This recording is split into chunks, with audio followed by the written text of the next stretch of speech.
ग्रंथराज श्रीमद् भागवतम की जय। विश्व गुरु शिल प्रभुपाद की जय। श्री श्री राधा वृंदावन चंद्र भगवान की जय। तो अध्याय 15, ईश्वर के साम्राज्य का वर्णन। Description of the kingdom of God.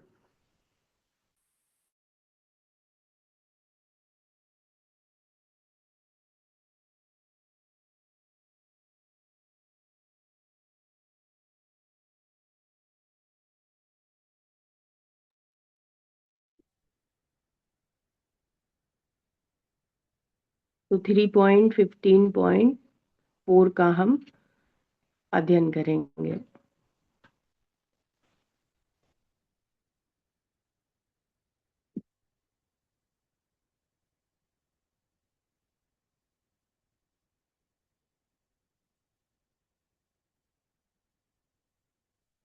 तो मैत्री ऋषि ने हमें कल के श्लोकों में बताया कि कैसे माता दिति के गर्भ से हर जगह अंधकार फैल रहा था और देवता अपनी समस्या लेकर के ब्रह्मा जी के पास गए और वे ब्रह्मा जी से अपनी प्रार्थनाएं समर्पित कर रहे थे। तो आज चौथे श्लोक में देवता कह रहे हैं 3.15.4, देव देव जगद्धातर लोकानाथ शिखामणे परेशाम अपरेशाम त्वम भूतानामसि भाववित। देव देव जगद्धातर लोकनाथ शिखामणे परेशाम अपरेशाम त्वम भूतानामसि भाववित। शब्दार्थ अनुवाद तात्पर्य। विश्व गुरु शिल प्रभुपाद जी के द्वारा। शिल प्रभुपाद की जय। ओम नमो भगवते नरसिंहाय नमस्ते जस्तेजसे आविराविर्भव वज्रनखा वज्रदंष्ट्रा कर्माशयान् रन्धय रन्धय तमो ग्रस ग्रस ओम स्वाहा अभयमभयमात्मनि भूयिष्ठा ओम श्रौम। तो कह रहे हैं देव देव जगत धाता, इस ब्रह्मांड को धारण करने वाले देवताओं के स्वामी ब्रह्मा जी। लोकनाथ शिखामणि, जितने भी लोक हैं और जितने भी देवता हैं उनके शिरोमणि। क्यों? क्योंकि हमने पूर्व के अध्यायों में भी देखा था कि ब्रह्मा जी क्या है, अन्य सभी इस भौतिक जगत में जो कुछ भी है ना, उस सबको उत्पन्न करने वाले भगवान की शक्ति से ही करते हैं। पर सब कुछ किनके द्वारा हुआ है? तो हमने देखा था वेद भी उन्हीं से आए थे, है ना, सब कुछ। तो इस प्रकार से सब कुछ ब्रह्मा जी के द्वारा संपन्न होता है। तो अन्य लोक और उनके जो भी निवासी हैं या देवी देवता हैं वो सब भी ब्रह्मा जी से प्रकट हुए हैं, तो उन सब में श्रेष्ठ हो गए। तो शिरोमणि कह रहे हैं। और परेशान अपरेशान, आध्यात्मिक जगत परेशान पर है और अपरेशान अपरा शक्ति का भौतिक जगत। त्वम भूता नाम, आप आध्यात्मिक हो या भौतिक जगत हो, आप सभी जीवों के भाववित मनोभावों को जानने वाले हैं। तो हे देवताओं के देव, हे ब्रह्मांड को धारण करने वाले, हे अन्य लोकों के समस्त देवताओं के शिरोमणि, आप आध्यात्मिक तथा भौतिक दोनों ही जगतों में सारे जीवों के मनोभावों को जानते हैं। उनके लिए बेसिकली क्या है ना, बता रहे हैं कि कह रहे थे ना, काल के द्वारा अस्पृष्ट हैं, अछूते रहते हैं। आपके सामने सब कुछ प्रकट रहता है, काल का प्रभाव आपको छू नहीं पाता। तो इसीलिए आप सब कुछ जानने वाले हैं, सब कारणों को भी समझने वाले हैं। तो यहाँ पर O God of the demigods, sustainer of the universe, head jewel of all demigods and other planets, you know the intentions of the living entities both in the spiritual and material worlds. तो ये जो कारण हो रहा है कि ये इतना अंधकार हो रहा है, भय उत्पन्न हो रहा है, इसके विषय में भी आप अवश्य ही जानते हैं। तो यहाँ पर श्रील प्रभुपाद बता रहे हैं क्योंकि ब्रह्मा जी भगवान के ही तुल्य प्राय हैं, है ना। कल भी बता रहे थे कि भगवान के ही, बिकॉज भगवान के समर्पित भक्त हैं। और श्रील प्रभुपाद जी ने कहा था कि विभु या भगवान कहकर संबोधित किया गया है क्योंकि भगवान के रजोगुण के अवतार हैं, प्रतिनिधि के रूप में हैं, इसीलिए उन्हें देव देव कहकर संबोधित किया जा रहा है। चूंकि वे इस ब्रह्मांड के गौण सृष्टा हैं, सेकेंडरी क्रिएशन ब्रह्मा जी करते हैं, इसीलिए उन्हें ब्रह्मांड को धारण करने वाला भी कहा गया है। तो उनको जो क्वालिटीज दी हैं और उनकी जो डिवोशनल सर्विस है, वो सबको देखते हुए ये सारे संबोधन सही है। ब्रह्मा जी के लिए जिस प्रकार से देवता संबोधित कर रहे हैं। और हमने पिछले अध्याय में जब हमने कुमारों की सृष्टि पढ़ी थी तो देखा था शब्द ब्रह्मात्मनस्तस्य व्यक्त व्यक्तात्मनः परः ब्रह्मा व भाति विततो नाना शक्त्योपबृंहितः। तो कहा था कि आप आप दिव्य ध्वनि के रूप में भगवान के साकार स्वरूप हैं, व्यक्त अव्यक्त की धारणा से परे परे हैं। तो वे सब कुछ समझने वाले हैं, यहाँ और वहां की बातें भी समझने वाले हैं। तो कह रहे हैं जो दिख सकता है व्यक्त है और जो अव्यक्त है वह सब कुछ जानने वाले हैं। वे सारे देवताओं के मुखिया हैं, इसलिए उन्हें देवताओं का शिरोमणि भी कहा गया है।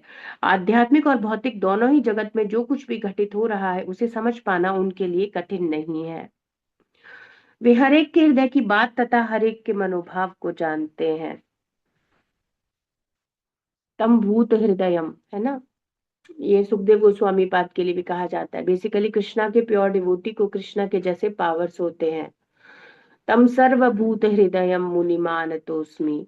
तो सुखदेव गोस्वामी के लिए भी सूत गोस्वामी पाद ऐसे ही कहकर संबोधित कर रहे हैं कि आप जानते हैं कि अब यह श्रीमद् भागवतम जो आपने मुझे इस प्रकार से प्रदान किया, अब मैं वह बोलने जा रहा हूँ। सौनक आदि ऋषि नैमिषारण्य के सुनना चाहते हैं, तो अपने मंगलाचरण में कह देते हैं कि आप सबके हृदयों में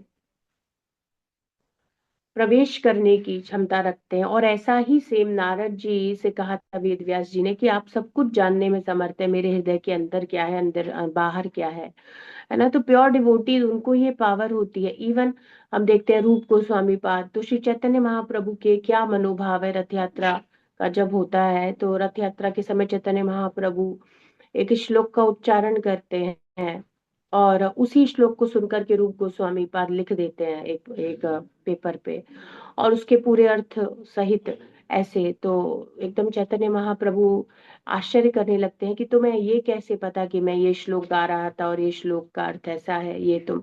तो वहां पर फिर हरिदास ठाकुर कहते हैं कि आपकी ही कृपा से आपके भक्तों को आपके विषय में, आपके हृदय की बातें आप नहीं जब तक बताएंगे कैसे पता चलेंगी। तो वे क्या करते हैं, श्री चैतन्य मनोभीष्टम, अभीष्ट को जानते हैं, भगवान के हृदय की बातों को जानते हैं। तो भौतिक और आध्यात्मिक जगत के बारे में क्योंकि ब्रह्मा जी भी भगवान के शुद्ध भक्त हैं तो जानते हैं, है ना।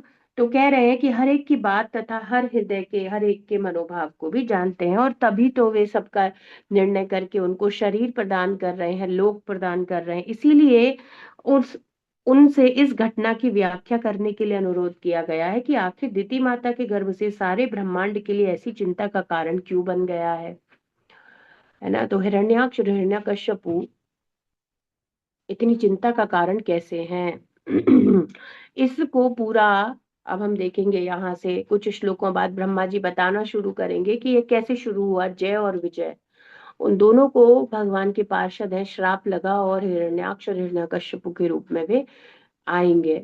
तो इसलिए ये सारा कारण अब यहाँ से ब्रह्मा जी बताएंगे कि क्यों वे इस तरीके से हैं, इतने पावरफुल कैसे हैं दिति के पुत्र, कि हर जगह अंधकार हो रहा है उसके गर्भधारण से। तो इसीलिए है क्योंकि वे दोनों भगवान के पार्षद हैं।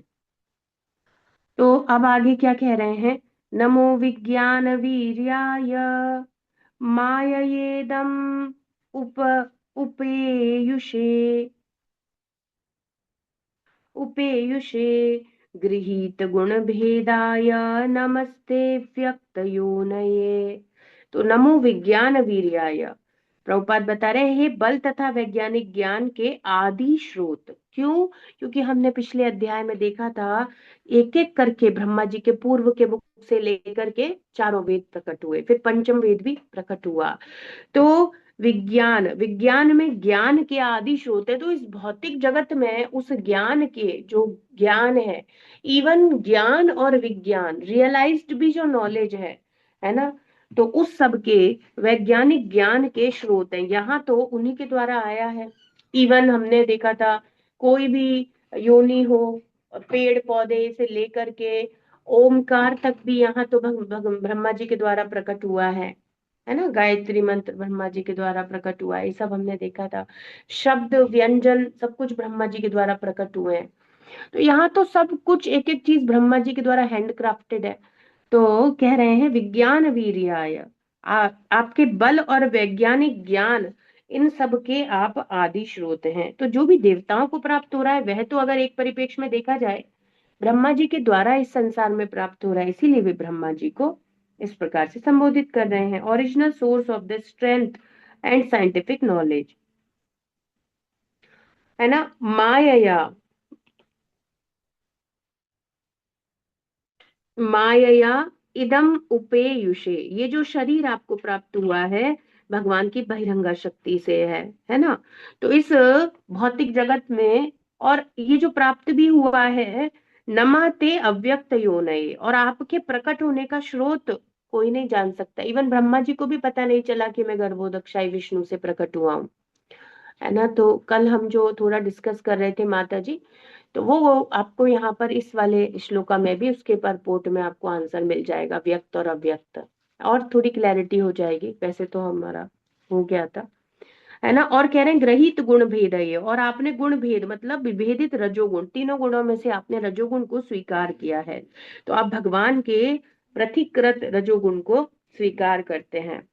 तो हे बल तथा विज्ञान में ज्ञान के आदि स्रोत, आपको नमस्कार है। आपने भगवान से प्रतिकृत, है ना, रजोगुण स्वीकार किया है। आप बहिरंगा शक्ति की सहायता से अप्रकट स्रोत से उत्पन्न है, आपको नमस्कार है।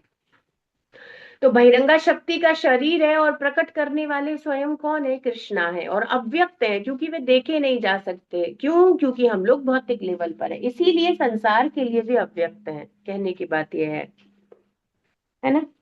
तो यहाँ पर कह रहे हैं, O original source of strength and scientific knowledge, all obeisances unto you. You have accepted the differentiated mode of passion from the supreme personality of Godhead. तो भगवान ने तीनों गुणों में से रजोगुण को जब अलग करके आपको उसका सारा कार्यभार दिया है, तो रजोगुण के अवतार हुए आप, है ना। बेसिकली पुरुष अवतार, पुरुष अवतार नहीं, गुणा अवतार भगवान के। तो शिव जी, ब्रह्मा जी और विष्णु गुणा अवतार में आते हैं, है ना। तो रजोगुण को स्वीकार करते हैं, भगवान विष्णु सतोगुण को स्वीकार करते हैं, और शिव जी तमोगुण को स्वीकार करते हैं।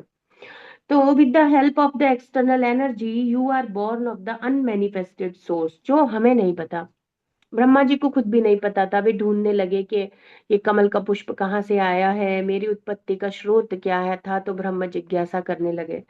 All obeisances unto you. तो कह रहे हैं वेद ज्ञान के सभी विभागों के लिए आदि विज्ञान में ज्ञान है।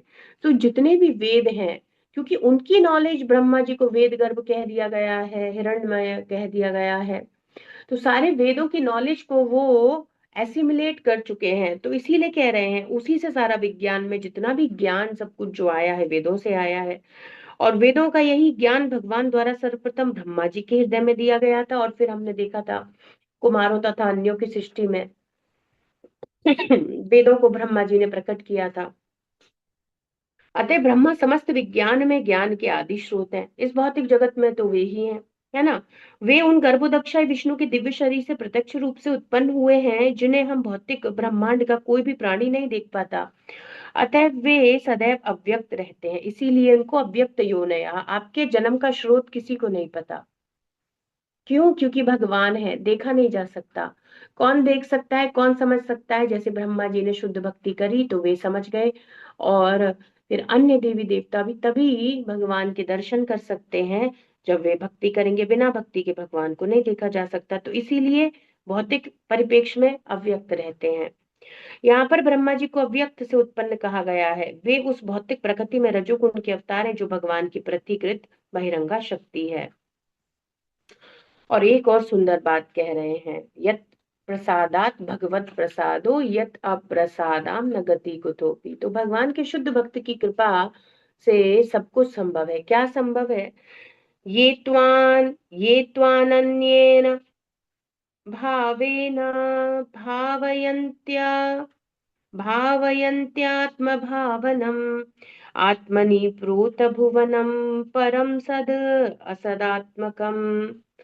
तो कह रहे हैं भौतिक प्रगति जो सद और असद है, और इसमें जितने भी ये लोक हैं, भुवन, सारे लोक है ना, आत्मनि आप ही के भीतर जड़े हुए हैं। प्रोतम है ना, ओतम प्रोतम, जो हमने एक बार पढ़ा था, याज्ञवल्क्य जी से प्रश्न पूछा था, है ना।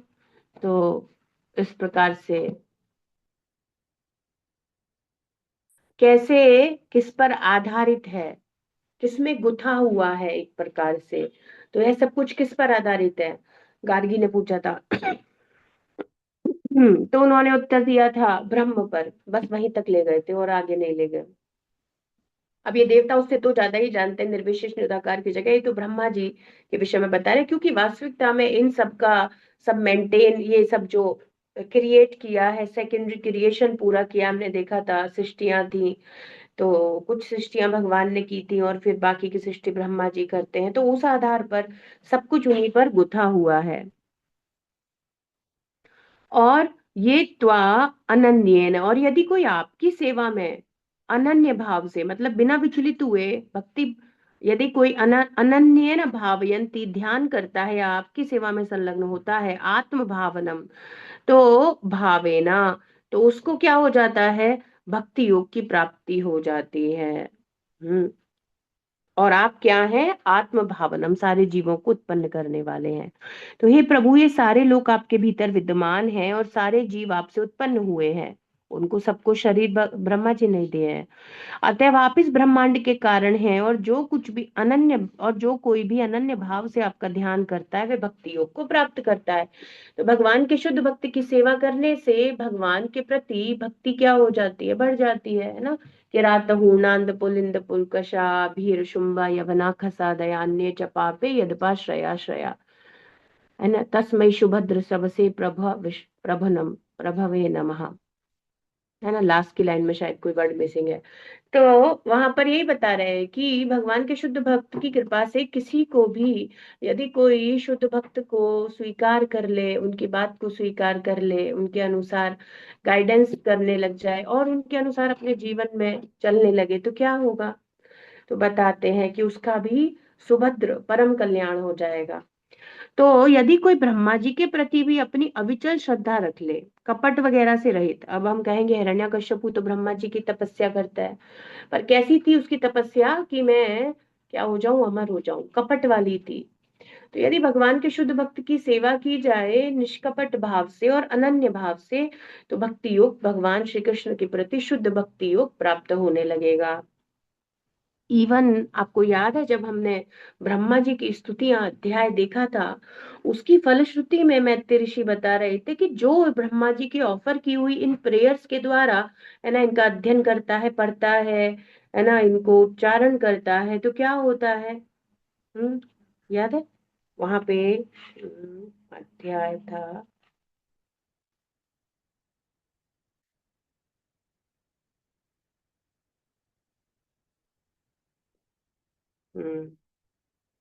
चैप्टर 9।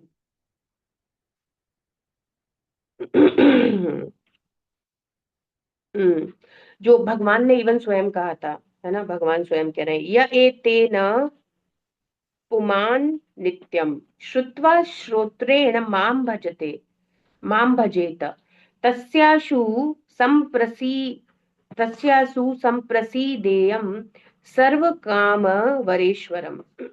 जो मैं सारी इच्छाओं को पूरा करने वाला स्वामी हूँ, है ना, यदि कोई ब्रह्मा की तरह इन प्रार्थनाओं को ऑफर करता है, इन प्रार्थनाओं से मेरी पूजा करता है, शीघ्र ही उसकी सारी इच्छाएं पूरी हो जाएंगी। हम्म तो ब्रह्मा जी की प्रेयर इतनी प्रभावशाली है कि यदि कोई इनका उच्चारण करता है प्रतिदिन, इनके द्वारा भगवान को प्रसन्न करने का प्रयास करता है, तो कह रहे हैं कि तुरंत ही भगवान उसकी सारी इच्छाएं पूरी करने के लिए तैयार है। तो यदि कोई अनन्य भाव से ब्रह्मा जी की सेवा करता है या ध्यान करता है, शुद्ध भक्त है, तो वह तुरंत भक्ति योग को प्राप्त कर लेता है, प्योरीफाइड हो जाएगा। प्योरीफाइड हो करके उसे डिवोशनल सर्विस में एंगेज कर दिया जाएगा।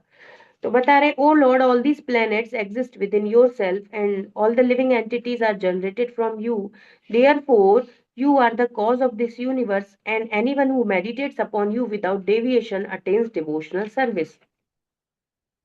अब बता रहे हैं योगियों की क्या गति होती है। तेषां सुपक्व योगानां जितश्वासेन्द्रियात्मनां लब्धयुष्मत्प्रसादानां न कुतश्चित् पराभवः, है ना। तो तेषाम सुपक्व योगा नाम, जो प्रौढ़ योगी परिपक्व योगी है, ऐसे योगी जिनकी भक्ति, जी या भक्ति नहीं, यहाँ पे सिंपल योग की बात की जा रही है, जिनका योग परिपक्व हो गया है। योग में दो प्रकार की कैटेगरी है ना, भगवत गीता में भगवान बताते हैं, योगा रूढ़, योगा रूढ़ और योगा रुक्ष, है ना। जो योग के लिए प्रयासरत है सिद्धि के लिए, और आरूढ़ हो गया है जिसे सिद्धि प्राप्त हो गई है। तो जो योगारूढ़ है, जो सुपक्व योगी है, जित श्वास, जिसने अपनी श्वासों को जीत लिया है, इंद्रियों को जीत लिया है, आत्मा नाम और मन को जीत लिया है, इतना सब करने वाला, जीतने वाला, युष्मत आपकी प्रसादा नाम कृपा प्राप्त करके, यदि ऐसे योगी को जो अपनी इंद्रियों को, मन को, सबको जीत चुका है, उसको आपकी और कृपा प्राप्त हो जाए तो क्या होगा, है ना। फिर उसके लिए पराभव, हार नहीं होगी, ऐसा योगी हारेगा नहीं, है ना। जो लोग श्वास प्रक्रिया को साध कर मन तथा इंद्रियों को वश में कर लेते हैं और इस प्रकार अनुभवी या परिपक्व योगी या प्रौढ़ योगी हो जाते हैं, उनकी इस जगत में पराजय नहीं होती। इसीलिए ऐसा इसलिए है क्योंकि योग में ऐसी सिद्धि के कारण उन्होंने आपकी कृपा प्राप्त कर ली है। तो यदि ब्रह्मा जी की कृपा प्राप्त हो जाती है ना, भगवान के शुद्ध भक्त की कृपा प्राप्त हो जाती है, तो वह अपनी योग की स्थिति से भी विचलित नहीं होगा, गिरेगा नहीं। तो यहाँ पर बता रहे हैं there is no defeat in this material world for the person who control the mind and senses by controlling the breathing process and who are therefore experience made mature mistakes। और वैसे भी जो ये सब नियंत्रित कर चुका है ना, और कृपा प्राप्त कर रहा है, वैसे भी वह संसार में पतित नहीं होगा। This is because by such perfection in yoga they have attend your mercy. तो यहाँ पर योग क्रियाओं के प्रयोजन को समझाया गया है। वास्तविक क्या प्रयोजन है? सांसें नियंत्रित करना। प्राणायाम में जो योग का एक भाग है, उसमें सिखाया जाता है ब्रीदिंग को कंट्रोल करना या शरीर को फिट रखना। नहीं, योगा का ये अर्थ नहीं है। योगा का अर्थ क्या है? इस सबसे तो गहरा है, और वास्तविक योग का अर्थ आपको पता ही है। पूरी पुस्तक शिला प्रभुपाद जी ने योग की पूर्णता करके लिखी है, और इवन हम भगवत गीता में भक्ति योग का अध्ययन करते ही हैं।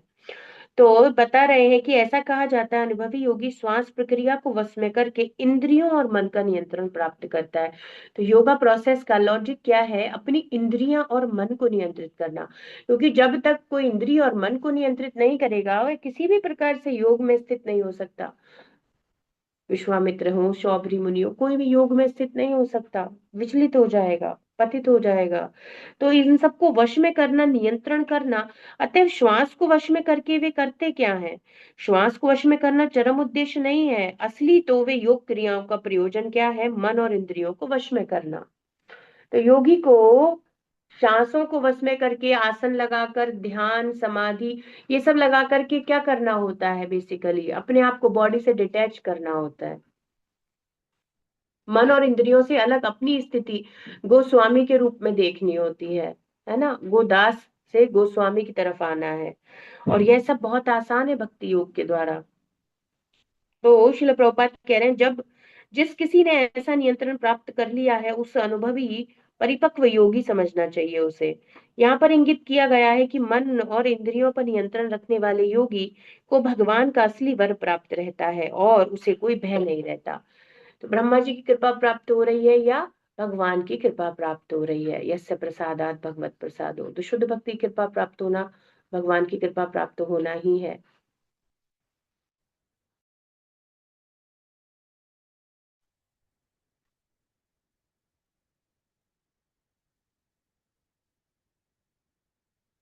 हम्म तो यहाँ पर कह रहे हैं, दूसरे शब्दों में मनुष्य जब तक मन तथा इंद्रियों पर नियंत्रण प्राप्त नहीं कर लेता, तब तक वह भगवान की कृपा तथा वर प्राप्त नहीं कर सकता। तो ये तो भगवान ने छठे अध्याय भगवत गीता में भी बताया है कि योगी को कैसा होना चाहिए जब तक। और वहां पर तो इवन परपोर्ट में बड़े ही क्लियरली शिल प्रभुपाद जी ने लिखा था, जब तक इंद्रियां नियंत्रित नहीं होंगी। इवन मुझे तो अभी तक भी याद आ रहा है ऐसा 6 चैप्टर जब हमने पढ़ा था। हम्म, तो प्रभुपाद कह रहे थे संभव ही नहीं है, अगर वह अपनी इंद्रियों को नियंत्रित नहीं कर सकता, योग में स्थित होना संभव नहीं है, इवन भक्ति में भी स्थित रहना संभव नहीं है।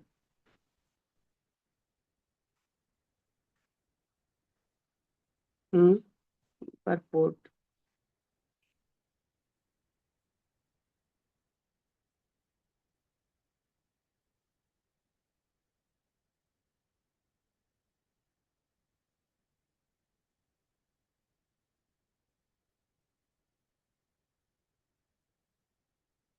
हम्म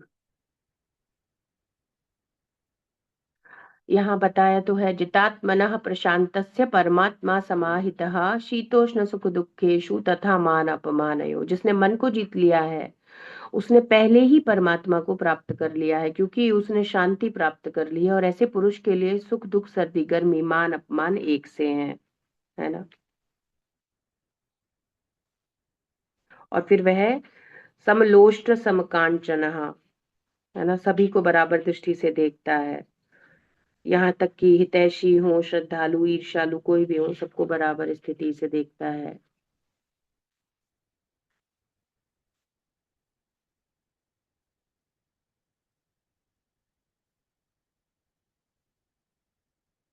यही किसी परपोर्ट में शिल प्रभुपाद जी ये लाइन भी लिखते हैं कि बिना ऐसे इंद्रियों को नियंत्रित करे वह भक्ति में भी स्थिर नहीं हो पाएगा। तो बेसिकली ये बहुत आवश्यक है। वह क्या प्राप्त नहीं कर सकता? भगवान की कृपा। अब सिंपल सी बात है, अगर हम फोर रेगुलेटिव प्रिंसिपल भी फॉलो नहीं कर पाएंगे, कैसे हम उम्मीद कर सकते हैं कुछ? इवन हम कर भी नहीं पा रहे तो प्रार्थना होनी चाहिए, कोशिश होनी चाहिए। आज अगर कोई गलती हो गई तो कल और अच्छे से करेंगे, या हमें पता रहना चाहिए, पश्चाताप होना चाहिए, ऐसी चीजें तो होनी चाहिए। और अगर फोर रेगुलेटिव के लिए भी हम केयरफुल नहीं है तो बड़ी दिक्कत है। जो इतनी भी इंद्रियां नियंत्रित नहीं कर सकेगा, कैसे भगवान की कृपा और वर प्राप्त करेगा? ऐसा तभी संभव है जब पूरी तरह कृष्ण भावनामृत में संलग्न रहे। जिस व्यक्ति की इंद्रियां तथा मन सदैव भगवान की भक्ति, और यह सब करने में सहायता होती है ना, जब भगवान की सेवा में इंद्रियों को लगाया जाता है, उसे भौतिक कार्यों में लगे रहने की संभावना नहीं रहती। भगवान के भक्त ब्रह्मांड में कहीं भी पराजित नहीं होते। नारायण परा सर्वे, जो नारायण के परायण हैं, वह हर जगह विजयी होते हैं। वे पराभव को, हार को, अपनी इंद्रियों द्वारा हारे जाने को कभी भी प्राप्त नहीं होते। तो पराभव किसके विषय में है? संसार में वह हारता नहीं है, बेसिकली माया से हारता नहीं है। इंद्रियां माया का ही ये सब गेम है, इससे वह हारता नहीं है। अर्थात भगवान का भक्त है, वह कहीं भी भयभीत नहीं होता, चाहे उसे नरक भेज दिया जाए या उसे स्वर्ग भेज दिया जाए।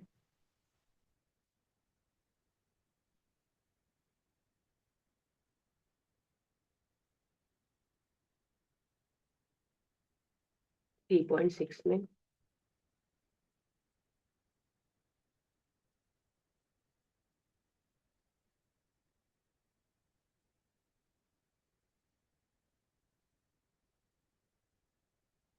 हाँ, बता तो रहे हैं, मन को वश में किए बिना योगाभ्यास करना मात्र समय को नष्ट करना है। और जो अपने मन को वश में नहीं कर सकता, वह सतत अपने परम शत्रु के साथ निवास करता है। इस तरह उसका जीवन तथा लक्ष्य दोनों ही नष्ट हो जाते हैं। यहाँ भी बता रहे हैं।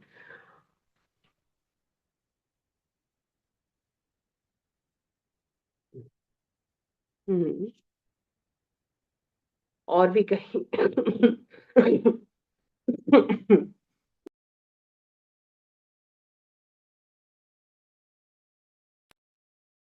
मिलेगा तो उसे मैं और से। जी जी, है ना। तो श्रील प्रभुपाद बता रहे हैं, तो एक बड़ा सरल तरीका है, कृष्णा कॉन्शियसनेस में रह करके हम आसानी से इंद्रियों को नियंत्रित कर सकते हैं। और ये वास्तविकता है। अन्यथा तो हम पढ़ रहे हैं रजोगुण, तमोगुण और सतोगुण की क्या क्या स्थिति है और कितनी दुर्गति है, और हम इसी में ही, हर व्यक्ति हर जीव इसी में ही है। तो वास्तविकता में वह कैसे फंसा हुआ है, इमेजिन नहीं किया जा सकता। कोई कितना ही कुछ कह ले, वास्तविकता है, ये परम सत्य है। जितना जितना जिसको जीवन में अनुभव होगा ना, ये जो हम लोग कर रहे हैं ना या कर पा रहे हैं, या कहें तो जैसे मानो प्याज लहसुन ना खाना, एक छोटी सी बात लेते हैं, ये जो भी आप और हम यदि कर पा रहे हैं ना, ये बिकॉज इसीलिए क्योंकि हम हरे कृष्णा चैंट कर रहे हैं, क्योंकि हम भगवान का नाम उच्चारण कर रहे हैं। वरना ये पॉसिबल ही नहीं है, कहीं भी कोई कितना ही ढोंग कर ले, पॉसिबल ही नहीं है। जिह्वा को नियंत्रित किया ही नहीं जा सकता, कोई कर ही नहीं सकता जिह्वा को नियंत्रित, हो ही नहीं सकती, कभी नहीं हो सकती, बिना कृष्णा कॉन्शियसनेस के हो ही नहीं सकती, कभी नहीं होगा। सब बहुत कठिन है। और यहाँ ये सब है अवैध संबंध, ये सब तो एक ऐसा, ये तो एक ऐसा कलयुग का स्थिति चल रहा है जिसमें स्थिति खराब ही खराब है। तो अगर कोई भी डिवोशनल सर्विस में एंगेज है, केवल वो ही प्रोटेक्टेड रहेगा। और ये हम हर व्यक्ति में देख रहे हैं जो भक्ति कर रहा है, वो प्रोटेक्टेड है because of the chanting of Hare Krishna महामंत्र। अदरवाइज कोई प्रोटेक्टेड नहीं है। लोग ऊपर से दिखा लें, कुछ भी कह लें, शुद्ध है पवित्र है, कुछ नहीं है, कुछ नहीं है। भक्त के साथ भी स्ट्रगल है, पर कृष्णा उसे प्रोटेक्ट करते हैं। ये सब हम अपने जीवनों में देख रहे हैं और देखेंगे आगे भी। तो अब ब्रह्मा जी के विषय में एक और भी बहुत सुंदर बात कह रहे हैं, इसके साथ फिर हम एंड करेंगे। कि आपके लिए जैसे बता रहे थे ना कि शिव जी जो निर्धारित करते हैं वे अन्यों के लिए क्या हो जाता है, धर्म हो जाता है। ऐसे ही आपकी वाणी से ये जो वेद प्रकट हुए हैं ना, ये सबके जीवन को निर्धारित करने वाले हैं। सब कुछ निर्णय वेद के आधार पर होता है, और वेद ब्रह्मा जी से प्रकट हुए हैं मुख से। तो कह रहे हैं यस्य वाचा प्रजा सर्वा गावस्त गावस्तन्त्येव गावस्तन्त्येव यान्त्रिताः हरन्ति बलिमायत्ता बलिमाया बलिमाया बलिमायत्ता आयत्तास्तस्मै मुख्याय ते नमः। तो आप जो प्रमुख हैं, प्रधान पुरुष हैं, उनको मैं नमस्कार करता हूँ। मुख्याय ते नमः यस्य वाचा। तो ये जो वैदिक निर्देश हैं, प्रजा सर्वा, सारे जीवों के लिए क्या है, आयत्ता, नियंत्रण करते हैं। इन्हीं के अंतर्गत सबका जीवन है, इनसे बाहर किसी का जीवन नहीं है। माने ना माने हमारी मर्जी और ये सब, पर उसको वेदों के अनुसार जो लिखा हुआ है, शास्त्रों के अनुसार वही दंड विधान सब होंगे।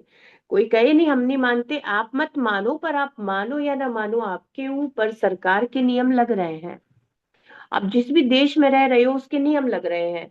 तो अब ये सारा संसार, हर जीव किसके अंदर आता है, वेदों के नियमों के अंदर, है ना।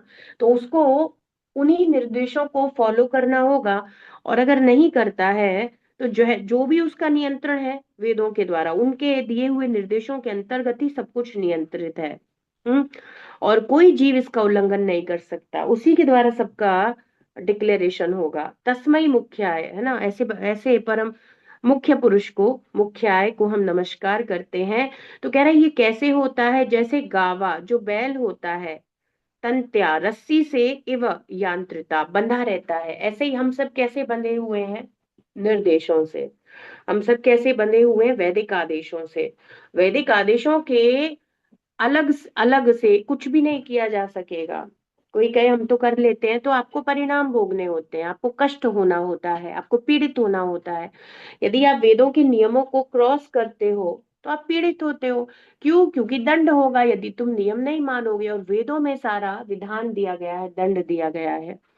तो जैसे बैल को उसकी नाक में रस्सी डाल करके बांधा जाता है, ऐसे ये वेद है ना, सारे जीवों को निर्देशित और नियंत्रित करने वाले, ऐसी रस्सी है वेद। तो ब्रह्मांड के अंतर्गत सारे जीव वैदिक आदेशों से उसी प्रकार संचालित होते हैं, जिस तरह एक बैल अपनी नाक से बंधी रस्सी से संचालित होता है। मतलब माने या ना माने, कितना ही पावरफुल बैल हो, उसकी नाक में डाल देते हैं रस्सी, है ना, उससे वह 100% सरेंडर होता है। तो कोई माने ना माने, दंड के द्वारा, कष्ट के द्वारा उसको झुकना ही पड़ेगा। और जब फिर नरक भेजा जाएगा और यातनाएं होंगी तो उसे मानना ही पड़ेगा, वह कुछ कर नहीं सकता। तो वेदों में, वैदिक ग्रंथों में निर्दिष्ट नियमों का उल्लंघन कोई नहीं कर सकता। उसे लग रहा है केवल कि उसने उल्लंघन कर लिया है, वह उल्लंघन कर नहीं सकता। क्यों? क्योंकि उसको दंड दिया जाएगा। उस प्रधान पुरुष को हम सादर नमस्कार करते हैं जिन्होंने हमें वेद दिए। तो यहाँ पर कह रहे हैं कि all the living entities with in the universe are conducted by the Vedic directions as a bull is directed by the rope attached to his nose. No one can violate the rules laid down in the Vedic literatures. To the chief person who has contributed the Vedas, we offer our respect. तो वैदिक ग्रंथ पूर्ण पुरुषोत्तम भगवान के नियम है। कोई भी व्यक्ति वैदिक ग्रंथों में दिए गए आदेशों का उल्लंघन नहीं कर सकता, जिस तरह की कोई राजसत्ता के नियमों का उल्लंघन नहीं कर सकता। तो उल्लंघन हुआ कहाँ? तुम दंडित किए गए, तो जीते तो तुम नहीं, है ना, तुम्हें हार ही स्वीकार करनी पड़ी। तुम किसी परम सत्ता के द्वारा दंडित हुए तो तुम उल्लंघन कर कहाँ पाए, है ना। अगर बाहर निकल जाओ वेदों के जुरिस्डिक्शन से कि नहीं हम तो आएंगे ही नहीं, तो ऐसा तो कोई भी नहीं है। सबको उन्हीं वेदों के आदेशों के अंतर्गत ही रहना है। तो अब ऐसे है ना, बैल बड़ा पावरफुल है, लेकिन नियंत्रित तो वह अपनी नाक में डाली हुई नकेल से ही होता है। तो प्रभुपाद कह रहे हैं कि किसी भी सजीव प्राणी को जो जीवन में असली लाभ का इच्छुक है, वैदिक वांग्मय के आदेश अनुसार ही कर्म करना चाहिए। और हर जगह हम लोग पढ़ते ही रहते हैं जन्म और मृत्यु के परे, तो वहां पर प्रभुपाद लिखते हैं बुक ऑफ नॉलेज है वेदास।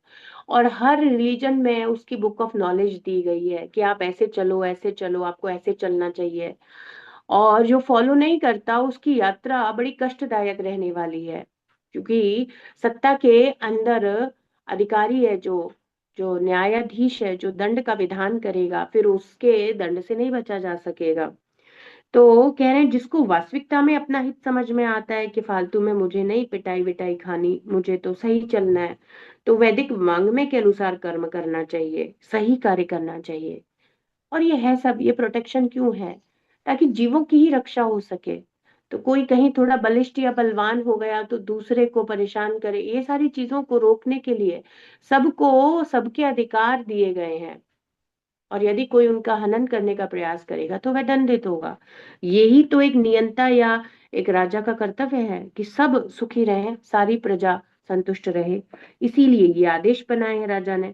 तो इस जगत में भौतिक इंद्रिय तृप्ति के लिए आए बद्ध जीव वैदिक वांग्मय के आदेशों द्वारा ही संचालित होते हैं। इंद्रिय तृप्ति तो नमक की तरह से है। भोज्य पदार्थ को सुस्वादु बनाने के लिए कुछ नमक मिलाया जाता है। प्रभुपाद पहले भी कहे, है ना, ग्रस्त जीवन में कुछ छूट दी गई है ना, कैसा है, नमक जैसा। तो इस जड़ संसार को कुछ रुचि बनाए रखने के लिए कि हम यहाँ समय निकाल सकें, इस जड़ संसार में रह सकें, इस इवन जड़ बॉडी को स्वीकार कर ले, इसको कुछ सुख दिए, इंद्रियां दिए हैं जिनके कारण ये सुख महसूस करता है ना। किंतु कोई ना तो बहुत अधिक नमक ले सकता है ना बहुत कम। जितनी यदि तृप्ति की छूट दी है उतनी यदि तृप्ति ही कर सकता है, उससे ज्यादा करता है तो दंडित होगा, उससे ज्यादा करता है तो उसी के लिए कष्टकारी होगी, है ना। तो शिल प्रभुपाद कह रहे भोज्य पदार्थ को सुस्वादु बनाने के लिए कुछ नमक दिया जाता है, ऐसे इस जड़ पदार्थ में इस बॉडी को एक्सेप्ट करा जाए, है ना, इसमें रहा जाए, इसके लिए इसको कुछ सुख भी दिए गए हैं। इस भौतिक जगत में आए हुए बद्ध आत्माओं को वैदिक वांग्मय के आदेश अनुसार अपनी इंद्रियों को काम में लगाना चाहिए, अन्यथा भी अधिक कष्ट में जीवन में पड़ जाएंगे। और ये हम देखते हैं, कोई भी मनुष्य या देवता वैदिक वांग्मय जैसे नियम नहीं बना सकता, क्योंकि सारे वैदिक विधान परम पुरुष भगवान द्वारा बनाए गए हैं ना। धर्म कहाँ से आया है? साक्षात भगवत प्रणीतम, भगवान द्वारा दिया गया है, और इस जगत में उसे प्रकट करा है, वे स्रोत हैं ब्रह्मा जी। तो प्रभुपाद जी ने पिछले श्लोक में बता दिया कि तेने ब्रह्म हृदय, भगवान ने उन्हें ज्ञान दिया और उन्होंने वेद के रूप में इस संसार को दिया। तो इसीलिए कह रहे हैं कि आपने हमें वेद दिए हैं ना, इसीलिए हम आपको जो मुख्य प्रधान पुरुष हैं उनको हम नमस्कार करते हैं। तो यदि फॉलो नहीं करेगा तो क्या होगा? कष्ट में होगा, है ना। जैसे किसी से कह दिया जाए आगे गड्ढा है, आप मत जाइए इस रास्ते से, गड्ढा है या कोई कष्ट है, और नहीं जाएगा तो वह उस कष्ट को भोगेगा। तो वैदिक वांग में हमें वार्निंग भी देते हैं, हमें सिखाते हैं सही आचरण क्या है, सभ्य क्या है, असभ्य क्या है, और यदि नहीं मानेंगे तो कष्ट में जीवन से जाना ही पड़ेगा। और ऐसे नियम किसके द्वारा बनाए गए हैं? उन परम नियंता के द्वारा। ये नियम कैसे निर्धारित हुए? तो ब्रह्मा जी क्या करा रहे हैं? ऑन बिहाफ ऑफ कृष्णा उन नियमों को फॉलो करा रहे हैं। फॉलो करने में कोई दिक्कत है ना? जैसे एक लीडर का कार्य होता है फॉलो कराना, सबको समझाना, यदि कोई दिक्कत आ रही है उस डिफिकल्टी को सॉल्व करना। ऐसे ब्रह्मा जी भगवान के रिप्रेजेंटेटिव का कार्य कर रहे हैं। वेदों के इस मर्म को समझाना, इसका प्रचार करना, है ना, और ये करवाना, और यदि किसी को प्रॉब्लम है उसको सॉल्व करना और हेल्प करना इस मार्ग में चलने के लिए, यही यही कर रहे हैं। ग्रंथराज श्रीमद् भागवतम की जय, विश्व गुरु शिल प्रभुपाद की जय, श्री श्री राधा वृंदावन चंद्र भगवान की जय। निताय